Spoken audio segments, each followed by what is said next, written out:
इन्हीं में से कुछ एक को निकल जाते हैं सीट।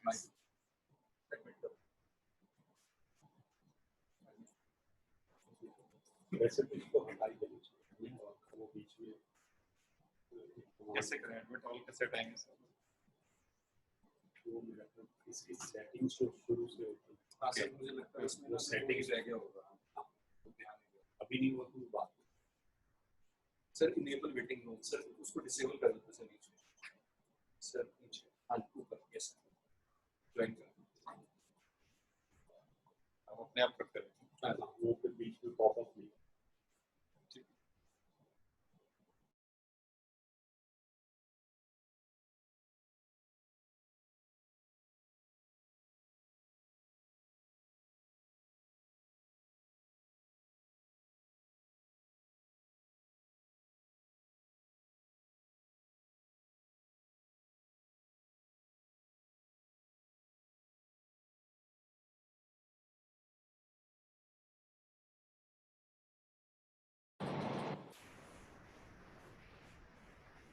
होपफुली काफी लोग वापस आ चुके हैं। We can wait for 2 more minutes. 12 लोग आ गए हैं. I think it was nearly 220. तो आप में से कोई कंफर्म कर सकता है मेरा स्क्रीन और आवाज दोनों आ रही है? जी sir. Okay Anupam, thank you very much. तो जस्ट 1 मिनट का और इंतजार कर लेते हैं। 2 लोग आते हैं तो बीच में गैप नहीं आएगा। कई बार क्योंकि सिग्नल जाता है तो दोबारा रिकनेक्ट में 1-1.5 मिनट लग ही जाता है। Let us wait for all.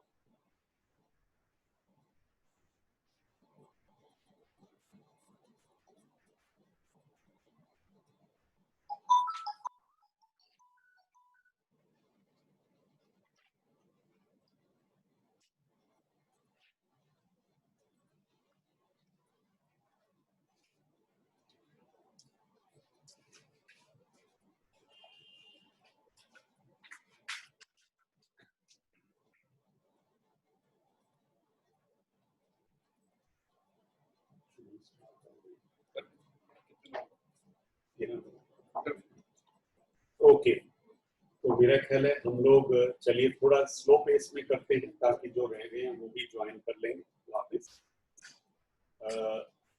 कि आप जब अपनी अभी मौजूदा एजुकेशन में हैं, I don't know in which year you are at present, लेकिन चलिए मैं मान के चलता हूं कि जब भी आप इंटर्नशिप के लिए जाना चाहें तो जैसे मैंने आपको पहली स्लाइडों में दिखाया, आप एजेंसी को चूज करिए। जो एजेंसीज मैंने अगर मैं वापस लेके जाऊं स्लाइड्स को तो क्विकली ये देखिए, यहाँ सब ये जो एजेंसीज है, FAO, ILO, IMO, UNEP, UNICEF, UNDP, UNITAR, ये सब एजेंसीज हैं जहाँ पे आप अपने आप को रजिस्टर कर सकते हो।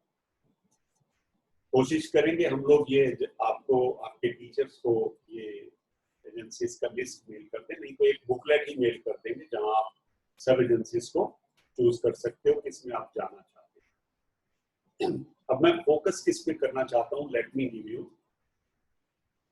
कि पहले हम लोग ये यूएन में काम क्यों करना चाहते थे, ये तो हमने बात कर लिया। अब what we can do at UN, अब ये भी हम लोग डिस्कस कर चुके हैं कि हमारा कैरियर पाथ क्या है। अब हम लोग कैरियर ऑप्शंस की बात करते हैं, volunteer programme, internship, temporary job, consultant, global service, एक एक करके उसमें मैं 2 चीजों को आपके साथ शेयर करता हूँ। सबसे पहले तो यूनाइटेड नेशंस वॉलंटियर्स। देखिए दोस्तों, ये बहुत बढ़िया जॉब है। आप में से कोई कैन समवन रेस हैंड, 15 लोग हैं, 15 में से can I ask Kanika, Kanika आप अपने आप को अनम्यूट करिए कि आप जब अपनी डिग्री पूरी करते हैं तो आपको यहाँ पर जाकर के भारत में कितने का नौकरी मिल जाता है। Can you tell me just rough idea? Sir, good morning, good afternoon, sir. Good afternoon, Kanika. Carry on. Sir, एक बार रिपीट करेंगे क्वेश्चन? मेरा प्रश्न ये है कि जब हम लोग अपनी ग्रेजुएशन पूरी कर लेते हैं तो उसके बाद फील्ड में जब नौकरी के लिए जाते हैं तो कितना रेकग्निशन हमें मिल जाता है? Sir, 8,000 to 10,000. 8,000 to 10,000 rupees. Really, कई बार हम लोगों को बहुत महसूस होता है। Thank you Kanika for input. I'm going to put Welcome. mute. अगर आपके पास आपने ग्रेजुएशन किया तो मैं आपको बोलूंगा कि 6 महीने के लिए आप एक इंटर्नशिप जेब से पैसा लगा करके यूनाइटेड सिस्टम के अंदर इंटर्नशिप करें। बहुत मेहनत करनी पड़ेगी। वो चाहे इंटर्नशिप आपको भारत के यूनाइटेड नेशंस ऑफिस में मिले तो भी अच्छा है, अगर रीजनल हब मिले तो बहुत ही अच्छा है। अब उसको ज्वाइन करने के बाद आपका सीवी बढ़ जाएगा। 1 से 1.5 साल आप एनजीओ के पास लगाएं, haves only 2 years of experience, और उसके बाद अपने आप को यूएनबी के अंदर रजिस्टर कर दीजिए। पहले भी कर सकते हो, कई जगह बिना एक्सपीरियंस के भी बुला लेंगे। यूएन वॉलंटियर की जो इनिशियल स्टार्ट है, मैं अभी छोटा सा हिंट दे देता हूँ, दैट स्टार्ट्स फ्रॉम $2,500। आप अगर कम आज के भारत की देखें, 75 भी छोड़ दो, 70 रुपए से भी मल्टीप्लाई करें तो मेरा ख्याल आपको $2,500 मीन्स ऑलमोस्ट 175,000, $2.25 लाख रुपया इंटर्नशिप यूएन वॉलंटियर के रूप में आपको मिलेगा, apart from few medical facility और समथिंग। ये साल का नहीं साहब, ये 1 महीने का, ओनली 1 मंथ। फाइन। अब आप दे सकते हैं कि अगर यूएन वॉलंटियर को यूएन इतना पैसा देती है तो प्रोफेशनल स्टाफ को कितना मिलता है, you can well imagine. Fine. तो दोस्तों, मेरी तो आप सबसे राय है कि आप अपने आप को इंग्लिश की फ्लुएंसी लेके आइए, राइटिंग में, रीडिंग में और कम्युनिकेशन में। अगर आपके पास तीनों फ्लुएंसी हैं तो मेरा ख्याल है जब आप वॉलंटियर का रूप लेंगे तो शायद इससे भी ज्यादा फाइनेंशियल, खाली पैसा नहीं, मैंने आपको बहुत स्कोप बताए। मैं एक बार फिर उनकी बात यहीं पे वापस लेके जाऊंगा आपको कि जो यूनाइटेड नेशंस वॉलंटियर हैं वो सिंपल, they are treated as a staff. आपके पास जो डिप्लोमेसी का जो तजुर्बा है वो शुरू से हो जाएगा। तो दोस्तों, इट इज रियली वंडरफुल।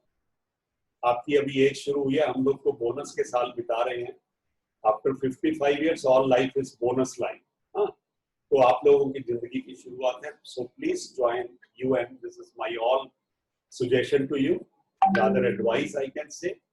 फिर अभी का जो फैक्ट एंड फिगर 2019 का बताऊं, दुनिया भर में 8,282 यूएन वॉलंटियर्स हैं जो यूएन एंटिटीज के अंदर बैठते हैं, और उसके अलावा 154 देश, 154 कंट्रीज असाइनमेंट में हैं, जो आप घर से बैठ के भी वॉलंटियर कर सकते हैं। ये नहीं कि आपको ड्यूटी पे जाना पड़ेगा, आप घर में एंजॉय करो, घर से बैठ के वॉलंटियरशिप करो, दैट यू कैन डू। उसमें रेम्यूनरेशन हो सकता है उतना ना मिले, this depends on project manager to project manager कि आपको उस फंड के अंदर कितना पैसा है और आपको क्या मिल सकता है। और इस फंड के जो यूएन वॉलंटियर फंड है, इसमें 54 देश, 54 कंट्रीज दे डोनेट फंड, क्योंकि we have to establish UN volunteer across globe. तो दोस्तों, प्लेटफॉर्म आप लोगों के लिए खुला है, गाइडलाइन आपको देते रहेंगे। और ये देखिए, मैंने इसका एक स्क्रीनशॉट भी आपकी सुविधा के लिए लेके दे दिया कि यूएन वॉलंटियर की वेबसाइट जाइए, नीचे वॉलंटियर वेबसाइट का ईमेल वो है, वेबसाइट का लिंक, इसमें वर्क फॉर वर्ल्ड डेवलपमेंट और चेकआउट स्टाफ वैकेंसी। और इधर मैंने दूसरा स्क्रीनशॉट लिया जहां पे आप वैकेंसीज को भी देख सकते हो। सो डिपेंड्स अपॉन यू, आपका क्या फील्ड आप ऑप्ट करते हो और किस फील्ड में आप जाना चाहते हो, और वॉलंटियरशिप में आप कितना काम अपने एंड से आगे कर सकते हैं। अगर आपको नेशनल वॉलंटियर में चाहिए तो नेशनल वॉलंटियर में रेम्यूनरेशन कम होता है, लेकिन वो पूरा भारत घुमा देंगे आपको, असम, गुवाहाटी, कर्नाटका, कहीं भी। तो it depends upon the availability of the position. फिर यूएन वॉलंटियर से मैं थोड़ा नेक्स्ट टॉपिक पे चलता हूं, जो कि है यूथ पीस एंड सिक्योरिटी। ये भी एक बहुत अच्छा है, लेकिन वाईपीएस का जो सिस्टम है वो थोड़ा सा हटके। वाईपीएस जेपीओस को नॉमिनेट करता है, जूनियर प्रोफेशनल ऑफिसर्स प्रोग्राम। ये प्रोग्राम तकरीबन, मैंने नीचे बहुत सारी एजेंसीज मेंशन की हैं, इसके अलावा और भी होंगी।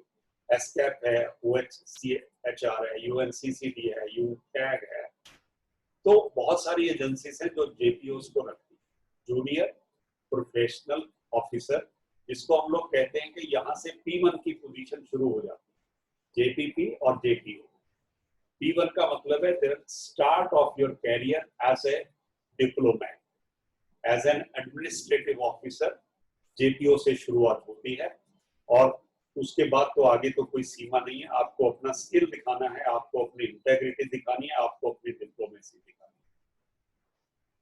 और ये JPO प्रोग्राम में अनफॉर्चुनेटली इस साल भारत मेंबर नहीं है और इसलिए आप हो सकता है कुछ पोजीशन जो वर्ल्ड बैंक की आती हैं उसमें आप JPO के लिए अप्लाई कर सकते हो, बाकी जगह पे। और इसमें अगर आप मेरी स्लाइड के बेस में मैं फोकस JPO के अंदर नीचे के सिस्टम में फोकस करना चाहता हूं। अगर आप नीचे का फोकस देखेंगे तो वो फोकस है कि कौन से एरिया में, अगर आप यहाँ देखें United Nations JPO programme management, social science, law, human rights, public administration, economic affairs, ये सब एरियाज के अंदर आप अपने आप को जहां पे सूटेबल समझते हो आप वहां पे अपने आप को लेके जा सकते हैं, डिपेंडिंग अपॉन योर चॉइस। तो कहीं भी आप अपने आप को फिट करिए, that will be really good. अब JPO के बाद यूथ फॉर पीस है, जहां पे UN सिक्योरिटी काउंसिल का रेजोल्यूशन था। इसकी इंफॉर्मेशन आप और भी कलेक्ट कर सकते हैं यूथ फॉर पीस की, और ये भी एक बहुत ही अच्छा प्रोग्राम है जिसमें आप बहुत कुछ आनंददायक चीजें कर सकते हैं, जहां पे यूथ अपनी आवाज दे सकता है, yes I need this, I need that. और इसी की तैयारी के लिए मैं आपको एक डेट भी दूंगा, लेकिन उस डेट से पहले आपकी कैपेसिटी को बिल्ड करने के लिए आप, ये वेबसाइट है यूनिका, आप यहाँ पे जाइए, एक थोड़ा सा अच्छा टाइम, प्रोग्रेसिव टाइम बताइए जहां आप बिल्कुल कंसंट्रेशन लगा करके you can choose lot of free courses UNITAR के ऊपर। आप सिंपल वेबसाइट में डालिए यूनिटार फ्री कोर्सेज, तो आपको डिटेल मालूम हो जाएगा कि कितने कोर्सेज फ्री, अगर आप पैसा नहीं खर्चना चाहते तो देन यू कैन सी कि आपका कहां पे आप अपने आप को किस कोर्स में रिक्वेस्ट डालना चाहते हो और कहां आपकी एक्सेप्टेबिलिटी हो सकती है। और ये कोर्सेज जब आप करेंगे तो आपको UN सिस्टम का एकदम सब कुछ पता चल जाएगा कि क्या क्या। तो मैं थोड़ा सा आगे बढ़ता हूँ और इसका नीचे बिल्कुल वेबसाइट एड्रेस भी है यूनिटार का। आपकी शुरुआत करने के लिए मैंने एक स्लाइड डाला है यहाँ पर। अगर आप रियली अपनी जिंदगी में UN सिस्टम के अंदर शुरुआत करना चाहते हैं, दोस्तों ये मैं ना लास्ट वीक ये कुछ सर्च कर रहा था, मैंने एक स्टूडेंट को देना था डाटा कि कौन सी वेबसाइट से रजिस्ट्रेशन है। 20 और 23 फरवरी को दुनिया भर की एक ग्लोबल मॉडल UN कॉन्फ्रेंस होती है, जिसमें आप लोग भी अपने आप को एनरोल कर सकते हो, यूनिवर्सिटी से नॉमिनेशन ले सकते हो, यूनिवर्सिटी का कोई यंग टीचर्स भी जा सकते हैं। और ये अगर आप वेबसाइट क्लिक करोगे, अगर मेरे अभी यहाँ लिंकेज मेरे को मालूम नहीं, any how you can later on click the link, लेकिन अगर इनकी सीटें फिल हो जाती है तो यू मे बी आउट। आप अपने आप को इस सिलेक्शन में डाल दो कि आपने 20 से लेकर 23 फरवरी 2021 को बैंकॉक में जाना है और वहां एक अपने थॉट्स का डिस्कशन कम्युनिटी, तो दुनिया भर की कम्युनिटी पूरे वर्ल्ड की वहां पे होगी ग्लोबल। आपने अपने विचार शेयर करने हैं और जो UN है आप ही लोगों का विचार आगे लेकर के प्रोजेक्ट्स को इम्प्लीमेंट करती है, प्रोजेक्ट्स बनाती है। तो दोस्तों आपके लिए बहुत बड़ी अपॉर्चुनिटी है कि आप MUN4 में 20 से 23 फरवरी तक जाइए। लेकिन जैसे जैसे आप ये डिले करते जाएंगे अपनी रजिस्ट्रेशन को, हो सकता है आपको सीट नहीं मिले, दैट इज वेरी। और जो भी आप वहाँ ऑनलाइन है उनके फैक्ट्स एंड फिगर्स वो बिल्कुल ऑथेंटिकेट भरिए। और अगर आपको कोई सोसाइटी के तरफ से कुछ मदद चाहिए, you can make a request to Vivek ji और doctor Sameer, they can support. Fine. अब बात आती है UN पे एंड पर्क्स। तो यहाँ दोस्तों मैंने देखो स्टेप्स आपको लिख दिए हैं, तो आपसे पूछना चाहूंगा, चलो इस बार मोनिका से पूछते हैं। मोनिका, क्या सैलरीज देखना चाहोगे कि कितनी सैलरीज UN देता है? अनम्यूट करके बताइए।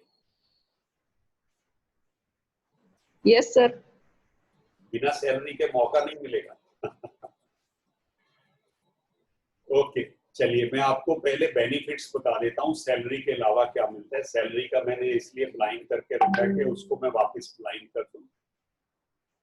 पहले आपको पोजीशंस जैसे देखिए, कैटेगरी सबसे ऊपर पोजीशंस है P1 से लेके P3 तक, P4 से लेके P5।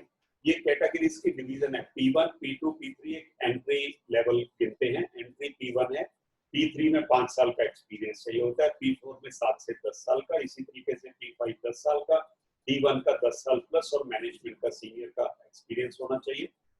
या D1 में जाने के लिए आपके पास P4 की बहुत सारे रिकमेंडेशन हो। जब P4 में हो, मैं भी actually I was in P4, और P4 में भी आगे स्टेप्स होते थे ना, उसमें मैं I was on step 8 rather, 7 मेरा क्रॉस हुआ था, तो I was in step 8।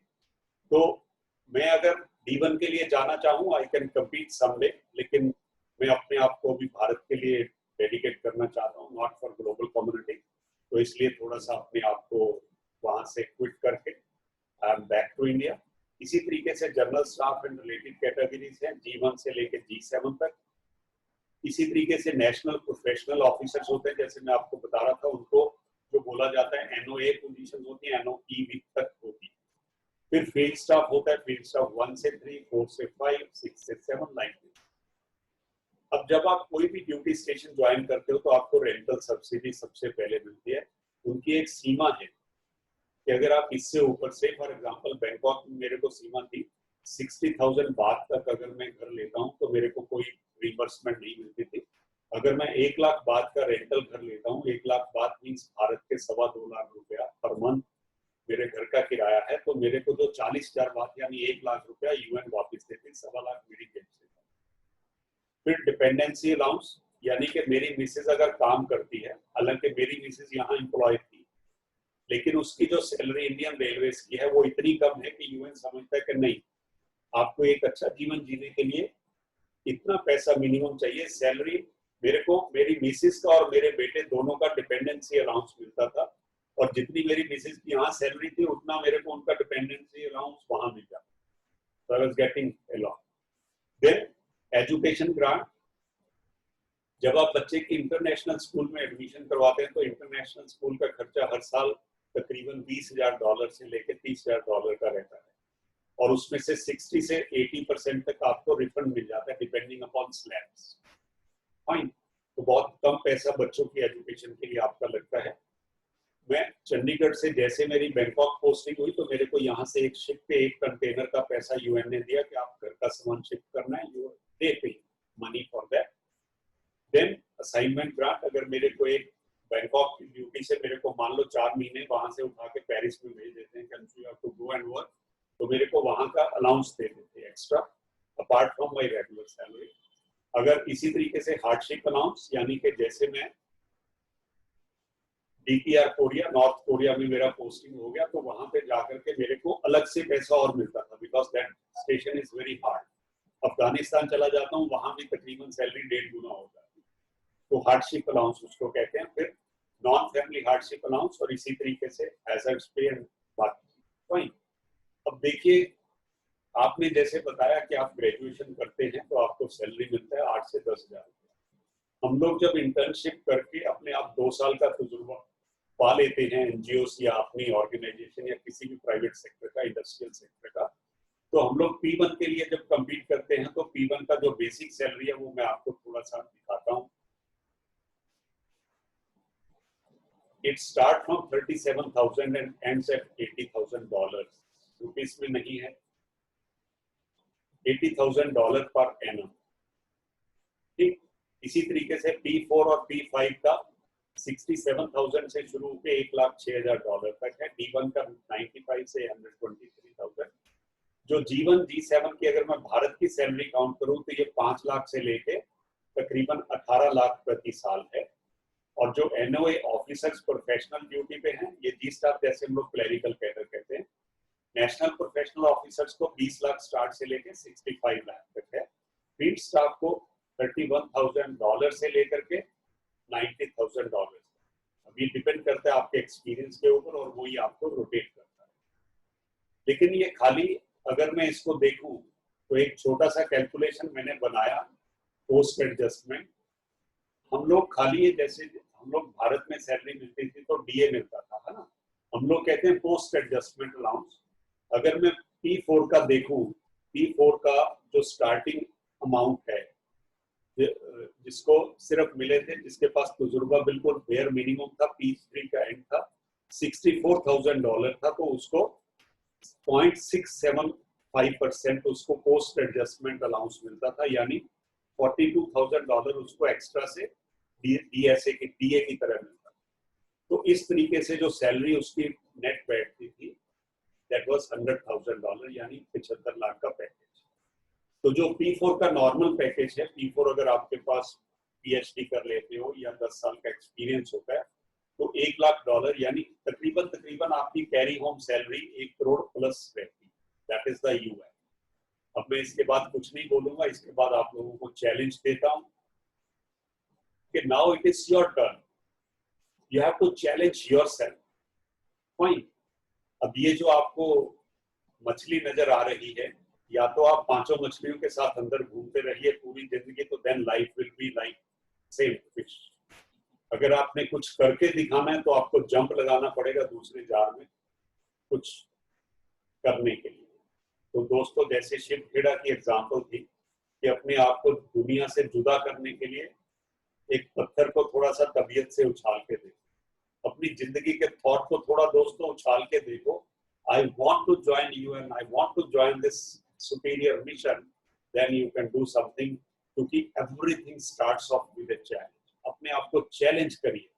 It's not tomorrow, start it from today. रात को खाना मत खाइए, सब वेबसाइट निकालिए यूएन की कि आप कहाँ 6 महीने की इंटर्नशिप ढूंढ सकते हो। Start your field now. If you want it, you get it. Ignite yourself now, and this is the time to create your career.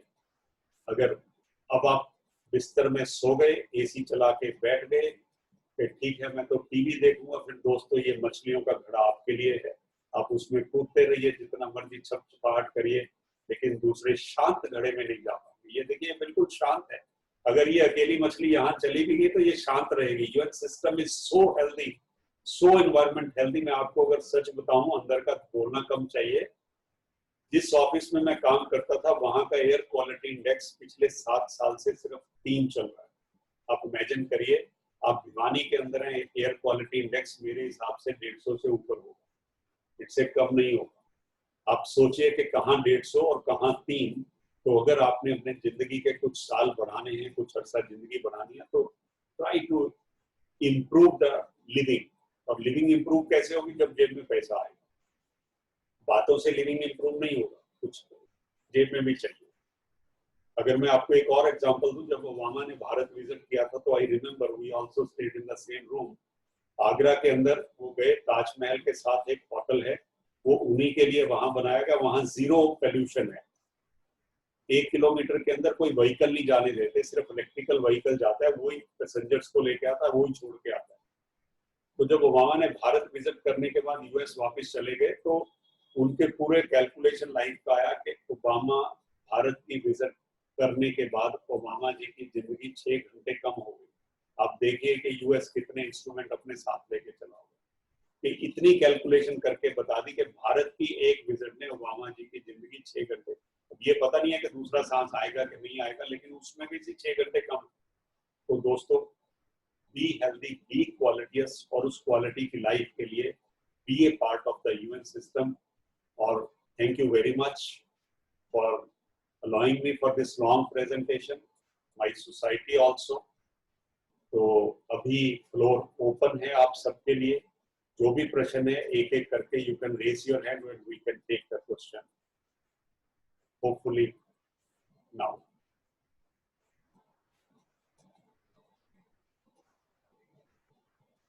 Floor is open. Yes, मुझे लगता है कि सर ने एक बहुत अच्छी प्रेजेंटेशन आपको दी है और एक स्पार्क भी दिया है। तो सर से मौका अच्छा है, आप लोग रूबरू हों, कुछ एक क्वेश्चन शेयर करें, कुछ एक्सपेक्टेशन है, कुछ माइंड में चल रहा है तो जरूर बात करें sir. Floor is open for all. बेझिझक होकर पूछिए, कोई ऐसा मत सोचिए कि मैं पूछूंगा तो कुछ गड़बड़ हो जाएगा, ऐसा कुछ नहीं। We all are open for We want to see the young generation to come in UN system. Sir मेरा एक क्वेश्चन है हाँ जी मोनिका बोलिए।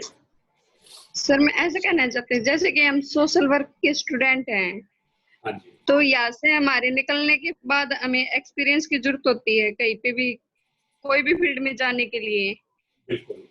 तो और सभी स्टूडेंटों में से कोई किसी फील्ड में जाना चाहता है, कोई किसी फील्ड में, तो उनके लिए एक्सपीरियंस अलग अलग स्टेट में होएगा या फिर एक ही में?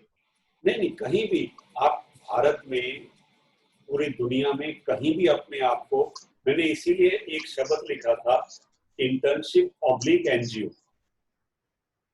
आप कहीं पे भी तजुर्बा अपने फील्ड का ले सकते हैं। आपकी अपनी सोच है कि मेरे को HIV एड्स में जाना है, मेरे को एक डिजास्टर मैनेजमेंट में जाना है, मेरे को एक जो लोग शराब पीते हैं उनको छुड़वाने जाना है, या मेरे को बच्चों की केयर पे जाना है ना। सबके आपके अपने अपने फील्ड है, आप किसी भी फील्ड में जा सकते हो। यूएन सब फील्ड्स को लेने के लिए तैयार। UN is not limited to one field. आप कोई भी फील्ड हो, सब फील्ड यूएन में आ सकते हैं। सर हम फील्ड में तो अलग अलग में जा सकते हैं, लेकिन एक्सपीरियंस के लिए पूछ रही मैं, एनजीओ में ही जाना जरूरी है या फिर किसी भी फील्ड में जा सकते हैं एक्सपीरियंस के लिए? नहीं, किसी भी फील्ड में जा सकते हैं। मैंने एक शब्द यूज किया था, अगर आपको याद हो, कि आप इंडस्ट्री में भी जा सकते हैं, आप एनजीओ में भी जा सकते हैं, आप एमएनसी में भी जा सकते हैं, आप जहां भी आपका मन है वहीं जा सकते हैं। ऐसा कोई चैलेंज नहीं है कि एनजीओ का ये आपको फायदा बताता हूं कि जब आप यूनिवर्सिटी डिग्री पूरी करने के बाद एनजीओ से एसोसिएट होते हैं, तो जैसे ये सोसाइटी है यहाँ, जिसके माध्यम से मैं भी यहाँ आया हूँ, अब ये सोसाइटी का फायदा ये होता है कि ये लोग ऑलरेडी इकोसॉक से मान्यता प्राप्त है, इनके पास एक माध्यम बना हुआ है। मान लो ये मैं अपनी से for example Anshu consultancy firm बना देता हूँ, वहां मैं एक सोशल काम कर रहा हूँ, लेकिन वो सोशल काम किसके लिए कर रहा हूँ? हरियाणा सरकार के लिए। तो मैं आपको दायरा कितना दूंगा? हरियाणा सरकार का। लेकिन जो एनजीओ होते हैं उनका दायरा भारत नहीं होता, उनका दायरा इंटरनेशनल के साथ जुड़ा होता है। तो आप एनजीओ के माध्यम से इंटरनेशनल दायरे को समझने में आपको मैं अभी एक केस मेरे को याद है, यहाँ मेरे पास एक अनुप्रिया, वो एक एनजीओ के साथ एसोसिएट थी और बाद में वो अल्टीमेटली एनजीओ से उसने देखा कि बैंकॉक का ऑफिस ऐसा है, तो उसके मन में उसी दिन शूट कर गया कि मेरे को यहाँ आना है। उसने इंटर्नशिप के लिए वहां अप्लाई किया। चलो डिजास्टर मैनेजमेंट में कोई कंसल्टेंट की पोजीशन थी, हमने उसको वहां से हटा दिया, इंटर्नशिप में नहीं डाला, वो पुट हर टू कंसल्टेंट। लेकिन एक दोस्तों ध्यान रखना मेरी बात का कि जो इंटर्नशिप है वो आपकी डिग्री के विद इन 1 ईयर होती है। अगर आपका 1 साल पूरा हो गया फिर इंटर्नशिप नहीं मिलेगी, ये तय। ठीक है मोनिका, होप मैंने आपके सवाल का जवाब क्लियर कर दिया। Yes sir, thank you sir. किसी और का प्रश्न तो प्लीज खुले मन से आइए।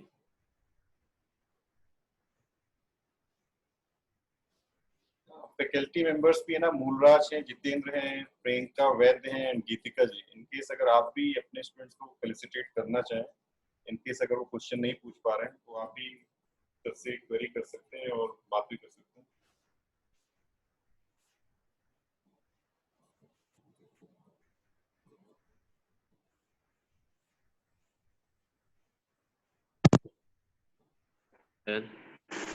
हेलो, मेरी आवाज आ रही है सर?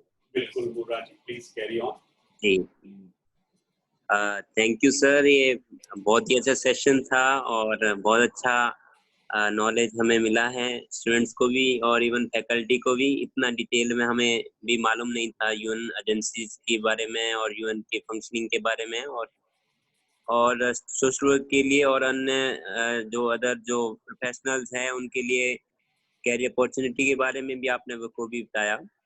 और एक बहुत ही अच्छे जानकारी आपने दी, और हम लोग लगातार अब जब भी कहीं पे स्टूडेंट के साथ इंटरेक्ट करेंगे, ऑब्वियसली हम लोग उनको इस बारे में आगे बताएंगे कि किस तरह से वो इस दिशा में आगे बढ़ सकते हैं और यूएन के साथ, यूएन एजेंसीज के साथ कैरियर बना सकते हैं या जुड़ सकते हैं।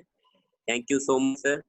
चौधरी बंसीलाल यूनिवर्सिटी की तरफ से और डिपार्टमेंट ऑफ सोशल वर्क की तरफ से आपका बहुत बहुत शुक्रिया सर, बहुत बहुत आभार। और विवेक त्रिवेदी सर का भी और डॉक्टर अरोरा जी का भी। तो बहुत अच्छा सेशन था सर ये आपका। जी सर, थैंक यू सर। चलिए शुक्रिया, all the best and hope कि हम लोग जितने स्टूडेंट हैं उनमें से कम 5 या 6 स्टूडेंट्स को डेफिनेटली देखना चाहेंगे कि यूएन सिस्टम में, और जहां भी आपको सपोर्ट चाहिए होगी यू कैन कॉल मिस्टर विवेक जी और मिस्टर अरोड़ा जी, तो will be in touch with you.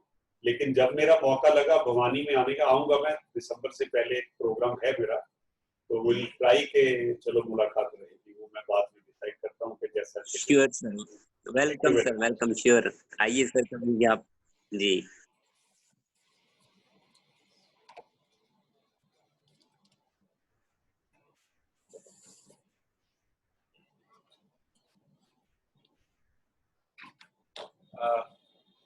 मैं शुक्रिया अदा करना चाहूँगा अंशु सर का कि उन्होंने अपना कीमती समय जो है वो इस सेशन के लिए दिया, और आप लोग अपने आप को लकी कंसिडर करिए कि आपको इस एज में ये सब सुनने को मिल रहा है, ये गाइडेंस मिल रही है। अमूमन ये गाइडेंस जो है इतनी जल्दी मिलती नहीं है, और सर ने बहुत अच्छे तरीके से आप लोगों के आगे ये प्रेजेंट किया है कि यूएन सिस्टम क्या है, कैसे इसमें एंटर किया जा सकता है, कि पे स्केल क्या है, अदर बेनिफिट्स क्या है, फैमिली के बेनिफिट्स क्या है, और एक जो स्टेटस है, एक जो नाम है, एक जो ओहदा है, वो अलग से।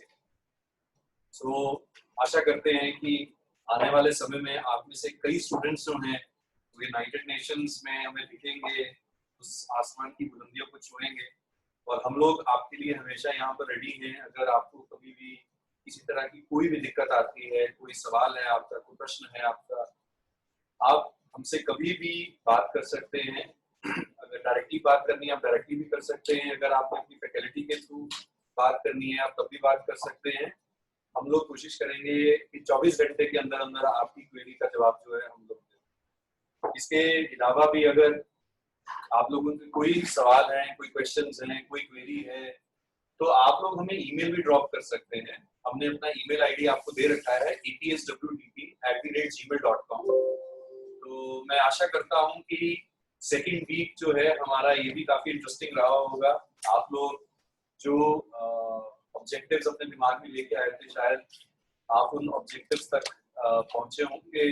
कुछ ना कुछ चीजें ऐसी हैं जो आपको फ्रूटफुल लगी होंगी, जो आपको लगता है कि आपकी करियर बिल्ड करने में आपका साथ देंगी, as a professional social worker बनने में साथ देंगी, फील्ड वर्क करने में साथ देंगी। तो मैं आशा करता हूं कि ये जो 2 हफ्ते का हमारा सेशन है ये आप लोगों को काफी कुछ सिखाएगा, और मैं ये भी चाहूंगा कि आप लोग अपना जो फील्ड वर्क है, जब भी आप अपना फील्ड वर्क कंडक्ट करते हैं, आप फील्ड में जाते हैं, पहले तो आप लोग अपनी जो प्रिकॉशंस हैं वो प्रॉपर लें, अपना फेस मास्क जरूर रखें, अपना हैंड सैनिटाइजर रखें, और सोशल डिस्टेंसिंग को मेंटेन करके रखें। दूसरा, जो भी वैल्यू सिस्टम है सोशल वर्क के, जो भी प्रिंसिपल्स हैं, जो एथिकल वैल्यूज हैं, उनको आप हमेशा अपने दिमाग में ग्रहण करके ही बाहर निकलिए घर से, क्योंकि ये सब चीजें जो है ये हमें एक अच्छा प्रभावी सोशल वर्कर बनने में भी साथ देंगे, हमारे को बूस्ट करेंगी, हमारा मोराल जो है वो बढ़ेगा इससे।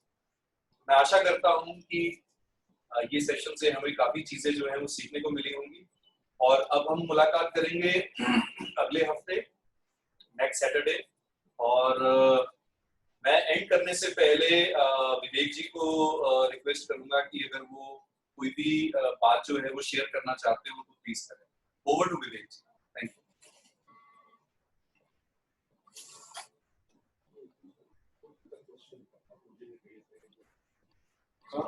किसने आपको?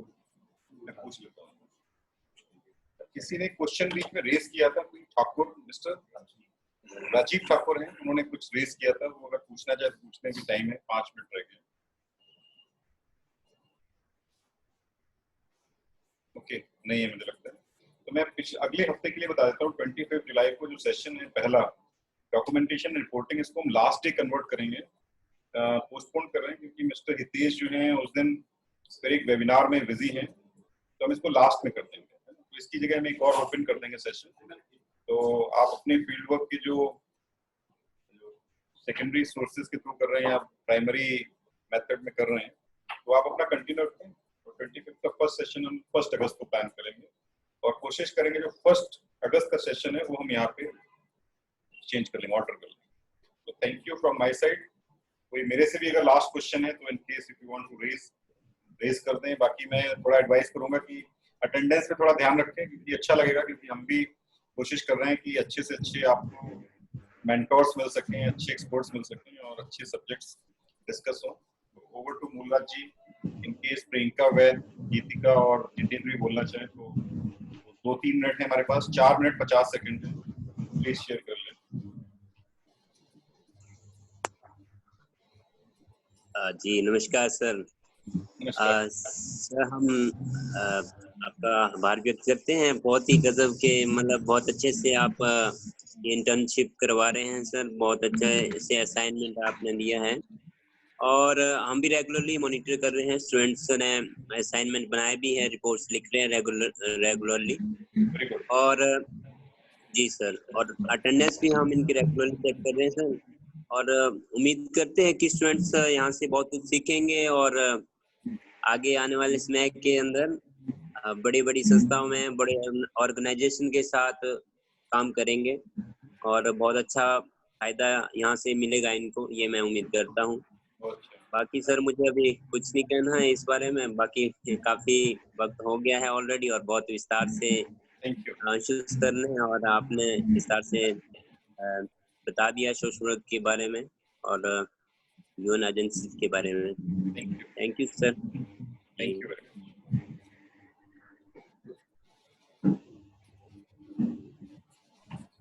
Okay, bye for now. We are closing this session now. Okay, thank you very much.